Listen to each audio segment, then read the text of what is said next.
করতে পারে নাই। জমিনের উপরে থাকলেও জিন্দা নয়, জিন্দা নয়, মরা মরা।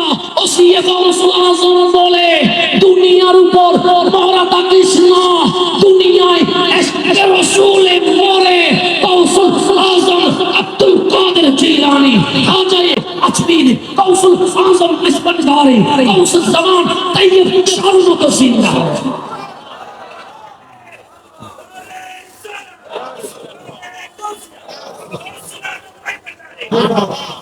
গভীর খেয়াল করবেন, দুনিয়ার জমিনের উপর পাকার পরেও মরা আছে। কে বলছে?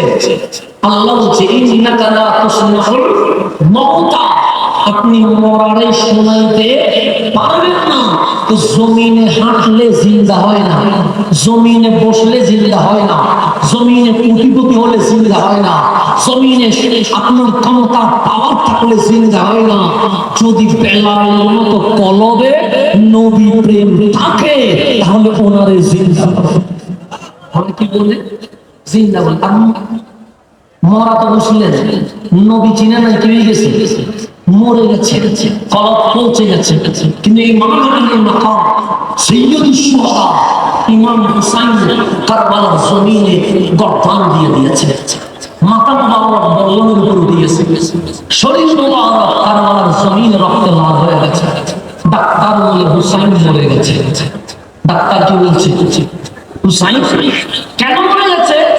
বলছে গলা থেকে শরীর ভাগ হয়ে গেছে, হাত ধরে না, পা ধরে না, সেজন্য হুসাইন মরে গেছে।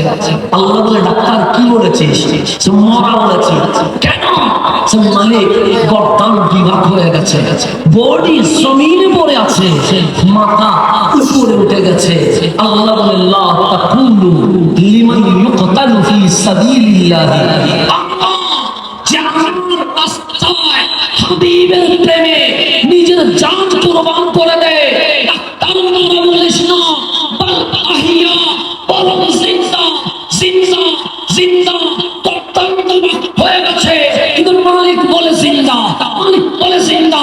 সেই জন্য হুসাইনের শেরে পাককে বর্ণনের উপর নিয়ে এজিদ বাহিনী যখন মিছিল করছে, এজিদ জিতে গেছে, হুসাইন হেরে গেছে, এজিদ জিতে গেছে, হুসাইন হেরে গেছে। বর্ণনের উপর মাতা হুসাইন কি বলছে? কি হচ্ছে? বিজয় মিছিল হচ্ছে। কেন? সেই ইয়াউমুল ফারহি ওয়াস সুরুর, আমাদের আনন্দের দিনে কেন কেন কি হয়েছে? এজিদ জিতে গেছে, হুসাইন হেরে গেছে।